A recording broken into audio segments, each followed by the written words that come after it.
이간 설교를 돕는 영상 하나 먼저 보도록 하겠습니다.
오늘 본문 19절에 보면 예수 믿는 우리에게는 더 좋은 소망, 더 나은 소망이 있다라고 말씀하십니다.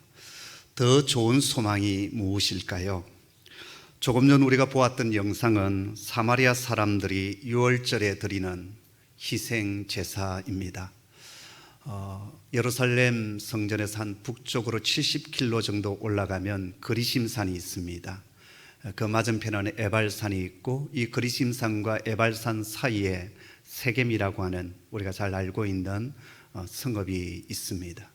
근데 이 그리심산은 예수님 당시에 사마리아 사람들이 자신들의 성전을 따로 짓고 제사를 드렸던 곳입니다. 그리고 지금은 그 성전 틈만 남아 있는데요. 이 그리심산에 가다 보면 산 중턱에 2000년 전 사마리아 사람들의 그 후손들이 지금도 여전히 동네를 이루고 살아가고 있습니다. 그리고 그들은 지금도 6월절이 되면 구약의 제사법을 그대로 따라서 오늘 우리가 보았던 것처럼 양을 잡고 염소를 잡고 희생의 제사를 드리는 그런 6월절 제사를 드리고 있습니다. 자, 그런데 오늘 우리는 이러한 희생의 제사를 드리지 않습니다. 오늘 우리는 예수님께서 열어놓으신 그 희장을 지나 하나님께 가까이 나아가서 오늘 이렇게 예배할 수 있는, 자유롭게 예배할 수 있는 특권을 가지고 있습니다. 바로 이것이 오늘 우리에게는 더 좋은 소망이라고 히브리서 저자는 말씀하고 있습니다. 그럼 어떻게 해서 구약의 제사가 폐하여지고 지금 오늘 우리가 드려지는 이 신약의 예배로 전환되고 바뀌어졌을까요? 오늘 본문은 그 이유에 대해서 말씀하여 주십니다. 왜 구약의 제사가 폐하여졌을까요? 그 이유가 무엇이겠습니까? 가장 중요한 이유는 구약의 제사법과 율법이 주는 무익함과 연약함 때문이었습니다. 11절 말씀인데 우리 한번 같이 읽겠습니다. 시작. 레위 계통의 직분으로 말미암아 온전함을 얻을 수 있었으면 어찌하여 아론의 반차를 따르지 않고 멜기세덱의 반차를 따르는 다른 한 제사장을 세울 필요가 있느냐. 구약의 제사가 오늘 우리에게 온전함을 줄 수 있었다면 굳이 멜기세덱의 반차를 따르는 다른 한 제사장을 세울 필요가 있었겠느냐. 그렇게 히브리서 저자는 우리에게 반문하고 있습니다. 여기 온전함이라고 하는 단어가 나오는데요, 이 온전함이라는 단어는 텔레이오시스라는 단어를 쓰고 있습니다. 그 원래의 뜻은 성취하다, 이루어지다, 그런 뜻을 가지고 있어요. 누가복음 1장 45절에 보면 마리아의 친족 엘리사벳이 수태고지를 받은 마리아에게 축복하는 장면이 나옵니다. 근데 제일 마지막 45절에 보면 이렇게 얘기해요. 주께서 하신 말씀이 반드시 이루어지리라고 믿은 그 여자에게 복이 있도다. 오늘 여기 이루어지리라라는 단어가 텔레이오시스입니다. 오늘 히브리서 본문에서는 온전함으로 번역되어져 있지만 원래의 그 뜻은 성취하다, 이루어지다, 목표에 도달하다, 그러한 뜻으로 이해해도 훨씬 좋습니다. 구약의 레위지파 제사장이 드리는 제사로는 하나님의 목표에 도달하지 못했다라는 거예요. 하나님의 뜻을 온전히 성취할 수 없었다라는 거예요. 그래서 하나님은 또 다른 한 제사장을 세울 필요가 있었다라고 지금 히브리서 저자는 11절에서 말씀하고 있습니다. 여러분, 제사를 통한 하나님의 목표가 무엇이겠어요? 제사를 통해서 하나님께서 성취하시고자 한 뜻이 무엇이겠습니까? 바로 그것은 온 백성의 죄가 온전히 제거되어지고 양심이 깨끗하게 되어서 하나님과 바른 관계를 맺는 것, 바로 그것이 제사를 통한, 예배를 통해서 하나님이 의도하신 하나님의 목적이고 하나님의 뜻입니다. 처음 에덴 동산을 만드시고 하나님께서 첫사람 아담과 하와와 함께 그 에덴 동산에서 뭘 하셨습니까? 같이 거니시며 같이 교제하셨어요. 제사는 바로 이러한 친밀함을 다시 회복하는 것입니다. 그런데 구약의 제사로는 그 하나님의 목표, 하나님이 원하시는 일에 성취하지 못했다라는 거예요. 왜 못했을까요? 바로 그것은 레위지파 제사장이 가지고 있는 한계와 불완전 때문이었습니다. 18절 말씀을 우리 한번 같이 읽어볼까요? 함께 읽습니다. 시작. 전에 있던 계명은 연약하고 무익함으로 폐하고. 구약의 제사법은 율법 아래에서 주어진 것인데요, 이 율법은 연약하고 무익하다고 말씀하십니다. 여기 연약하다는 말의 그 헬라어 뜻은 아스세네스라는 단어를 쓰고 있는데요, 그 뜻은 허약하고 무능력하다라는 거예요. 하나님의 목적을 이루는 데 있어서 너무나도 허약하고 무능력함을 가지고 있다라는 거예요. 또 여기 무익한이라는 말을 쓰고 있는데 그 뜻은 소용없는, 해로운 그런 뜻을 가지고 있습니다. 구약의 율법과 제사는 우리의 죄를 사하고 우리를 구원하는 일에 있어서 무능력하고 그렇게 크게 소용이 되는 일이 아니다라는 거예요. 근데 왜 하나님께서는 이러한 율법을 우리에게 주시고 왜 이러한 제사법을 우리에게 허락하여 주셔서 구약의 백성들이 이러한 제사를 지내게 했을까요? 먼저 율법의 기능은요, 첫째, 우리의 죄를 깨닫게 하는 데 목적이 있습니다. 법이 없으면 내가 얼마나 큰 죄를 지었는지 모르지 않습니까? 그러나 법이 있으면 무엇이 죄이고 또 내가 이러한 죄인이구나 라는 것을 깨달아 알 수 있습니다. 율법은 우리의 죄를 드러냅니다. 그리고 우리의 죄악들을 정지하고 우리가 얼마나 추악한 존재인지를 깨닫게 합니다. 이것이 율법의 첫 번째 기능이에요. 두 번째 율법의 기능은 우리를 하나님께로 인도하는 역할을 합니다. 하나님의 법을 통해 내가 얼마나 큰 죄인인지를 깨닫게 되어질 때 우리는 우리 자신에 대해서 절망하게 됩니다. 그럴 때 우리는 우리를 어렵게 하시는 그 하나님을 찾게 되어지고 하나님을 부르게 됩니다. 그래서 갈라디아에서는 율법을 뭐라고 말했습니까? 옛날 번역에서는 몽학선생이라고 얘기했고 지금의 번역에서는 초등교사라고 했습니다. 근데 사실 초등교사라는 말이 이 몽학선생이라는 말보다는 좀 잘못된 번역이다, 저는 그렇게 생각합니다. 우리 한번 갈라디아 3장 24절 같이 한번 읽어볼까요? 함께 읽습니다. 시작. 이같이 율법이 우리를 그리스도께로 인도하는 초등교사가 되어 우리로 하여금 믿음으로 말미암아 의롭다 하심을 얻게 하려 함이라. 자, 여기에서는 초등교사, 옛날 개정 번역에서는, 개혁 번역에서는 몽학선생 그렇게 되어져 있어요. 이 헬라 시대, 로마 시대 때 이 몽학선생이라는 이 사람은 어떤 사람이냐면 아이를 가르치는 교사라기보다는 아이가 태어나면 그 아이를 돌보고 감시하는 충실한 노예를 가리키는 거예요. 그래서 어느 정도 이제 성장하여 클 때까지 이 충실한 노예, 우리가 노예하면 공부도 못하고 무식한 머슴처럼 생각하지만 이 헬라 시대 때, 로마 시대 때 노예들은 대부분 귀족의 자녀들이었습니다. 전쟁을 하여서 왕족이나 귀족의 자제들을 포로로 끌고 와서 그들이 가지고 있는 학식들을 자신의 자녀들에게 가르치고 또 돌보게 했습니다. 이것이 몽학선생이에요. 그래서 이 아이가 어느 정도 크고 그리고 이제 자라면 부모에게 이제 온전히 이렇게 인도해 주거든, 이끌어 가게 돼요. 바로 이 사람이 몽학선생이에요. 율법은 어떤 역할을 하느냐? 우리로 하여금 하나님께로 인도해가는, 또 예수 그리스도께로 인도해가는 그런 초등학교 선생, 또 몽학 선생과 같은 역할을 한다라는 겁니다. 영성이라고 하는 책이 있는데요, 마이클 야코넬리라는 분이 쓴 책입니다.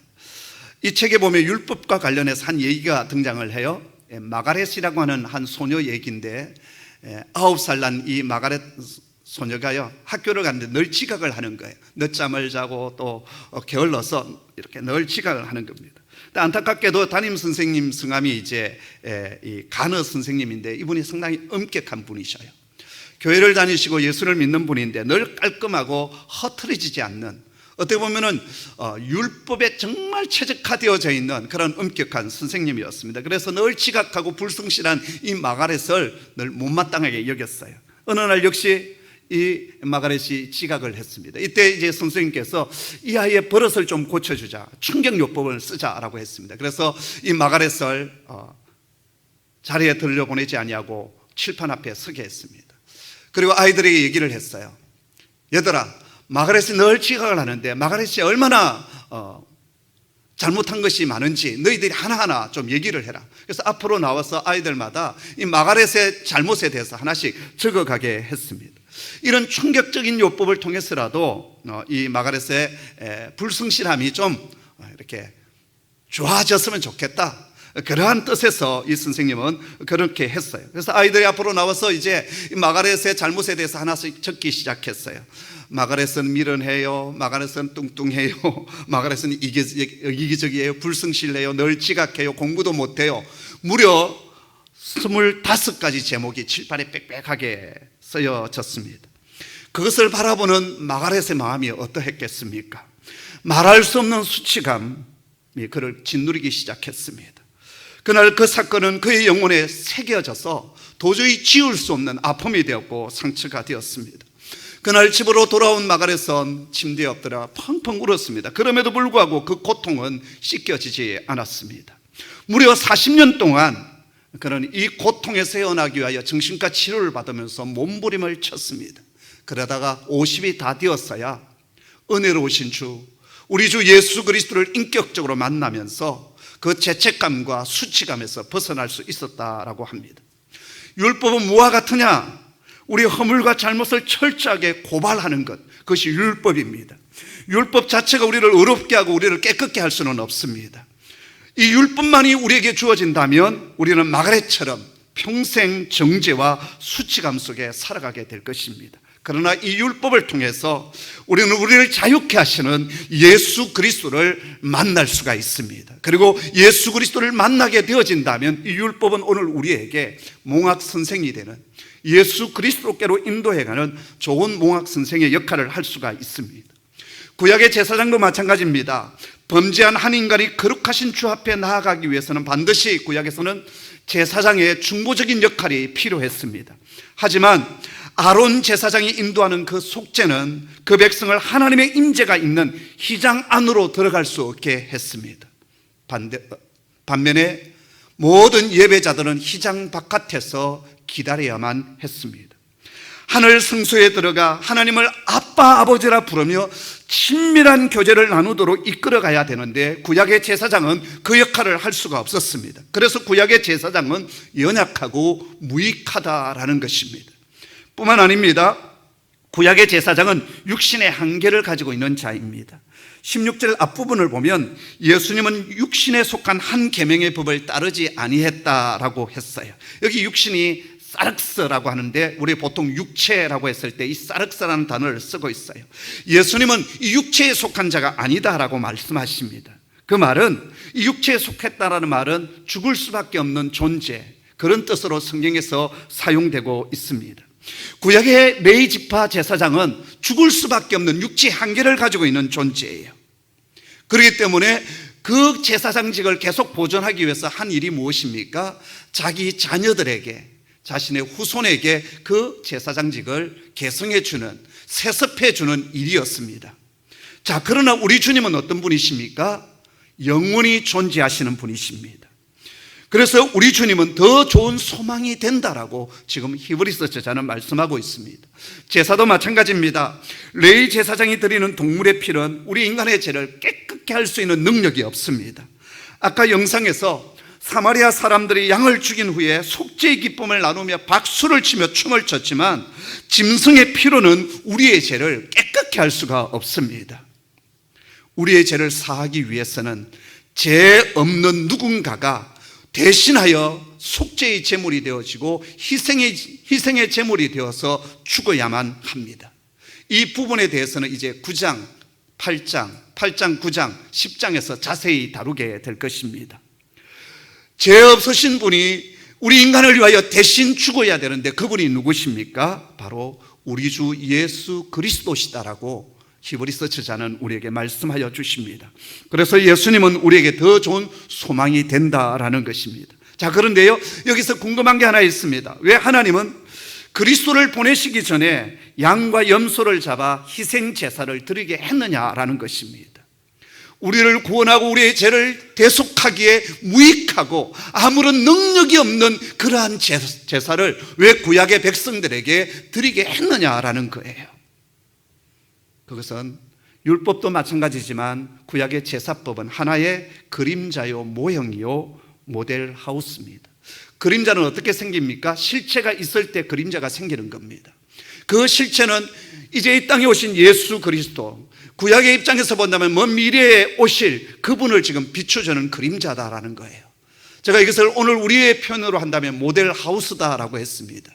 아직 모델하우스는 아직 실제 아파트는 지어지지 않았지만 모델하우스를 통해서 장차 지어질 그 아파트의 모든 내부와 모든 것들을 우리가 알 수 있듯이 제사는 뭐냐? 실제로 오실 예수 그리스도, 우리의 모든 죄를 깨끗게 하시고 우리를 구원하실 그 예수 그리스도, 참 제사장이 되시고 참 제물이 되어주신 그분을 온전히 비춰주는 것이 뭐냐면 구약의 제사법이다라는 거예요.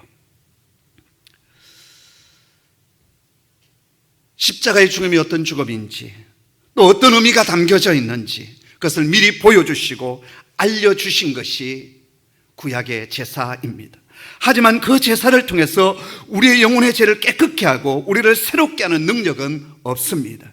그래서 우리에게는 생명의 능력을 주시는 새로운 제사장이 오셔야만 했습니다. 우리 12절 13절의 말씀인데요, 같이 읽겠습니다. 함께 읽죠. 시작.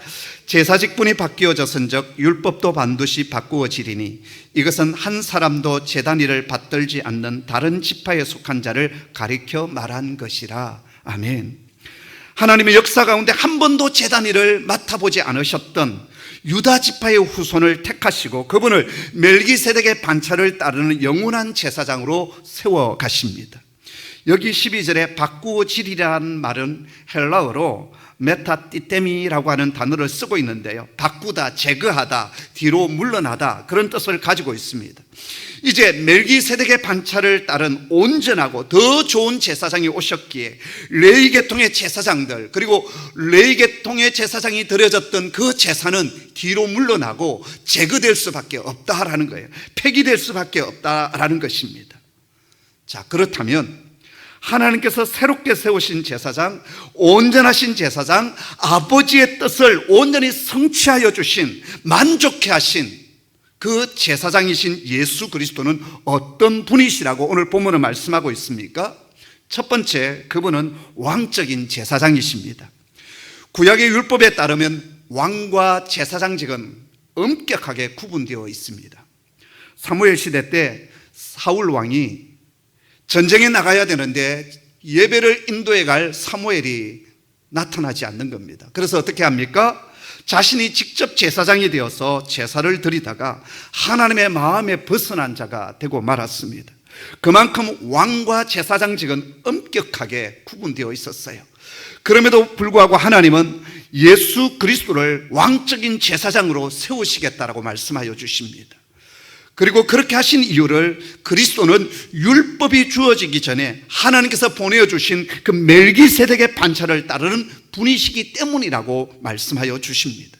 그래서 우리 주 예수 그리스도는 하나님의 말씀을 우리에게 전하여 준 선지자일 뿐만 아니라 통치자이신 왕이시고 그리고 우리의 중보자, 우리의 제사장이 되어 주십니다. 이 그리스도란 말은 기름 부음을 받은 자라는 뜻 아니겠습니까? 그래서 구약에서 기름 부음을 받은 자는 딱 세 가지 직분밖에 없다고 했습니다. 선지자, 왕, 그리고 제사장입니다. 그래서 예수님이 그리스도다라는 말은 이 세 가지 삼중직을 그분이 가지고 계시다라는 거예요. 우리 주님께서 초림주로 오셨을 때는 우리의 모든 죄를 짊어지시고 십자가에 화목제물로 죽으셨습니다. 그러나 다시 오실 우리 주님은 승리하는 왕으로 오셔서 이 땅을 완전히 통치하시게 될 것입니다.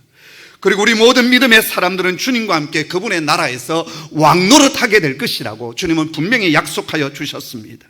그렇기 때문에 우리 주 예수님은 우리의 더 좋은 소망이 되어 주십니다. 여러분, 더 좋은 소망이 되어 주시는 예수 그리스도를 굳게 잡는 저와 여러분 되기를 소원합니다. 두 번째, 우리 주님은 생명의 능력을 가진 영원한 제사장이 되십니다. 16절 말씀인데요, 같이 읽겠습니다. 시작. 그는 육신에 속한 한 계명의 법을 따르지 아니하고 오직 불멸의 생명의 능력을 따라 되었으니.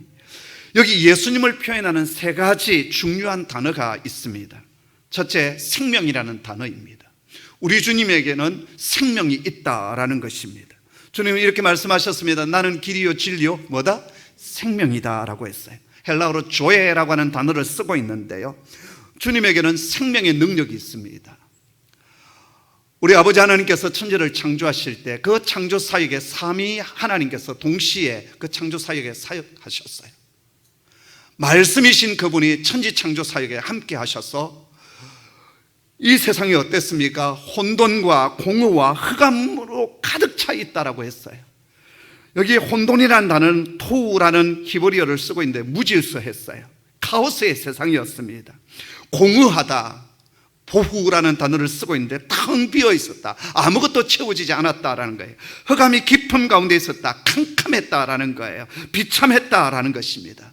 그런데 하나님의 영이 수면 위에 운행하셨다라고 했어요. 운행하셨다라는 말은 마치 암탉이 새끼 병아리를 품에 안는, 또 알을 품에 안는 그러한 의미입니다. 이렇게 공허하고 혼돈하고 흑암이 깊은 가운데 있는 이 카오스 무질서한 텅 비어있는 그것을 하나님의 영이 안고 있습니다. 그러면서 생명을 잉태하고 있습니다. 그리고 말씀이신 하나님께서 말씀하시자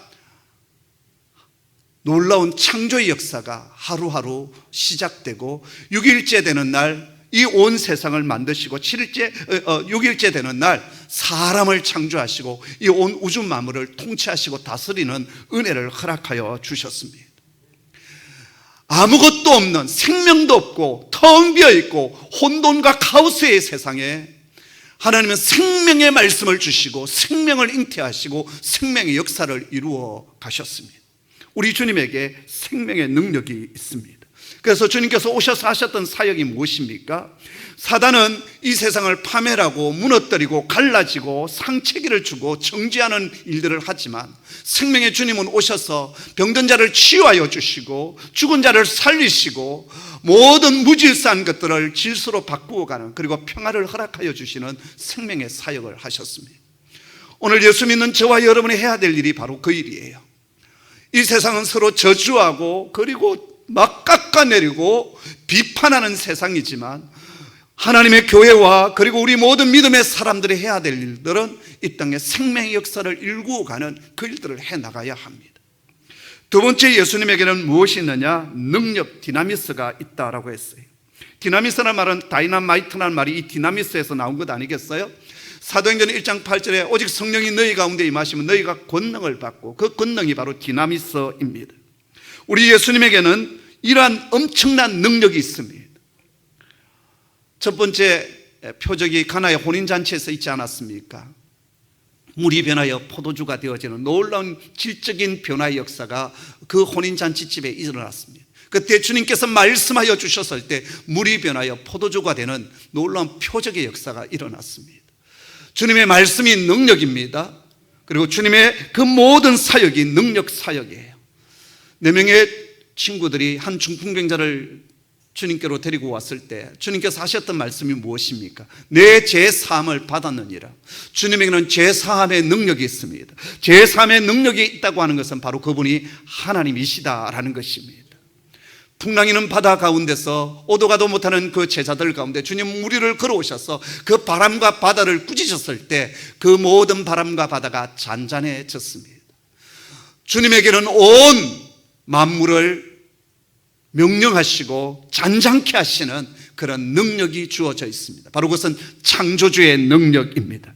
뿐만 아니라 예수님은 불멸을 가지고 있습니다. 불멸이 무엇입니까? 영원히 죽지 않는 영원하신 분이시다라는 것입니다. 여러분, 레위지파 제사장은 육신의 한계를 가지고 있습니다. 나이 30에 제사장으로 이제 임명이 되어져요. 그러면 적어도 한 30년, 길게 한 40년 정도 제사장직을 섬기게 됩니다. 그러나 우리 육신은 한계를 가지고 있기 때문에 아무리 길어봐야 3, 40년 사역하다가 죽는 거예요. 그러나 우리 주님은 십자가에 죽으시고 3일 만에 부활하셨습니다. 그리고 지금은 하늘나라에 올라가셔서 하나님 아버지의 보좌 우편에서 우리를 영원토록 중보하고 계십니다. 그래서 예수님은 우리의 더 좋은 소망이 되신다라고 지금 히브리서 저자는 얘기하고 있습니다. 세 번째, 우리 주 예수님은 완전한 속죄, 완전한 구원을 주시는 제사장입니다. 바로 이 주제가 히브리서의 중심 주제인데요, 히브리서 8장 9장의 핵심 메시지가 바로 이 말씀입니다. 이 부분에 대해서는 히브리서 8장 9장을 강의할 때 자세히 말씀드리도록 하겠습니다. 자, 이제 오늘 말씀을 총정리합니다. 하나님은 구약의 제사장직이 불완전하고 온전하지 못하기 때문에 하나님의 목표에 도달하지 못했습니다. 그랬기에 온전하고 새로운 제사장을 하나님은 계획하셨어요. 세습과 계승에 의해서 세워져 오던 그 레위지파 제사장을 이제 폐하시고 왕의 호를 가지고 계시는 유다 지파의 후손을 택하시고 그분을 멜기세덱의 반차를 따르는 영원한 제사장으로 세우셨습니다. 그분은 구약의 레위지파 제사장처럼 육체의 한계를 가지고 계시지 않습니다. 영원한 생명과 능력을 가지고 계시는 제사장이십니다. 그분은 연약하고 무익한 율법을 폐하시고 이제는 아버지의 목표를 성취하는 온전한 제사장으로 아버지 하나님의 보좌 앞에 중보자로 서 계십니다. 이제 우리는 구약의 백성들처럼 휘장 바깥에서 두려움에 떨면서 서 있는 예배자가 아니라 휘장을 열고 들어가 하나님의 보좌 앞으로 당당하게 나아가 아빠, 아버지 그렇게 부르며 하나님께 기도할 수 있습니다. 뿐만 아니라 하늘 지성소에서 하나님과 친밀한 교제를 이루는 예배를 우리는 드릴 수가 있습니다. 바로 그 예배가 오늘 우리가 드려지는 예배입니다.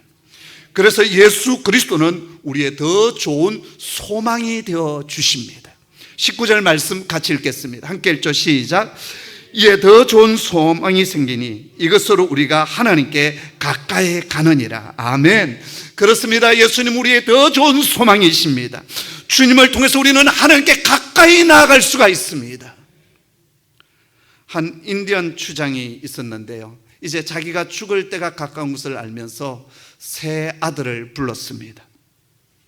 그러면서 이렇게 얘기했습니다. 이제 나는 떠나가야 될 시간이 가까운 것 같은데 너희 셋 중에 우리 부족을 이끌어갈 추장을 세워야 되겠다.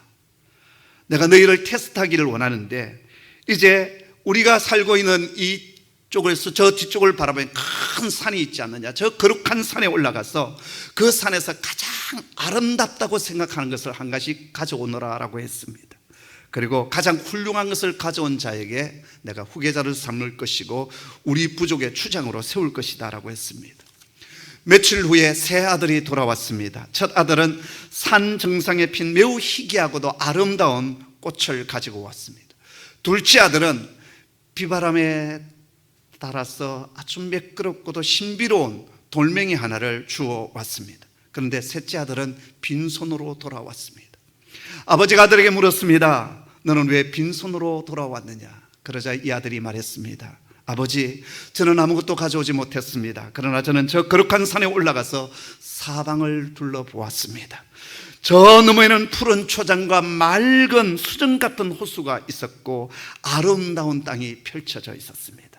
저는 장차 우리 부족이 보다 나은 삶을 살기 위해서 나아가야 될 그 소망을 보았습니다. 제가 본 것은 너무나도 감동적이어서 아버지께 다른 것을 가져올 생각을 하지 못했습니다.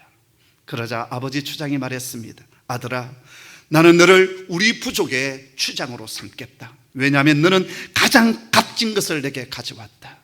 우리 부족의 보다 나은 미래에 대한 소망을 너는 가지고 왔기 때문이다 라고 얘기했습니다. 그렇습니다. 예수님은 우리의 더 좋은 소망이 되어서 우리 가운데 찾아오십니다. 구약에서 약속하신 모든 것을 성취하시고 아버지 하나님의 목표에 도달하셨기 때문입니다. 그것은 오늘 우리에게 영생의 선물과 함께 영원한 하나님 나라의 선물로 우리에게 주어졌습니다. 뿐만 아니라 이제 우리는 예수 그리스도를 통해서 저 멀리 두려움 속에 계시는 하나님 아버지가 아니라 아빠 아버지 친밀함으로 부르짖으며 그분의 품 안에 안길 수 있는 은혜를 누리게 되었습니다. 사랑하는 성도 여러분, 더 좋은 소망이 되신 예수 그리스도를 굳게 붙잡는 저와 여러분 되기를 원합니다. 그리고 이 한 주간도 예수님께서 열어놓으신 그 휘장을 지나, 그 두려움의 휘장을 지나 더욱 친밀하신 하나님께 가까이 나아가 주님과 교제하며 주께서 주시는 그 풍성함과 평안함과 그리고 그분께서 주시는 그 능력을 옷 입는 하나님의 백성 되기를 주의 이름으로 축복합니다. 기도하겠습니다. 아버지 하나님, 우리에게 더 좋은 소망을 주시니 감사합니다.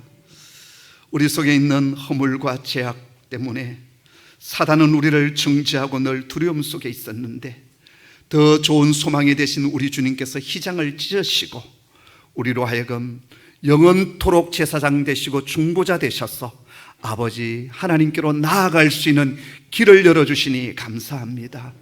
주님, 이 한 주간도 힘들고 고단한 삶을 살아갔지만 순간순간 시간 은혜의 보좌 앞으로 담대히 나아가겠습니다. 주님과 기뻐 춤추며 노래하며 친밀한 교제의 시간을 가지겠습니다. 때론 고난이 내게 닥치는 그 순간에도 승리케 하시는 만왕의 왕이 되시고 통치자가 되시는 승리자로 오신 그 주님을 의지하며 이 고난을 이겨나가는 하나님의 백성이 되겠습니다. 주여 저희의 힘이 되어주시고 소망이 되어 주시옵소서. 예수님의 이름으로 기도하옵나이다. 아멘.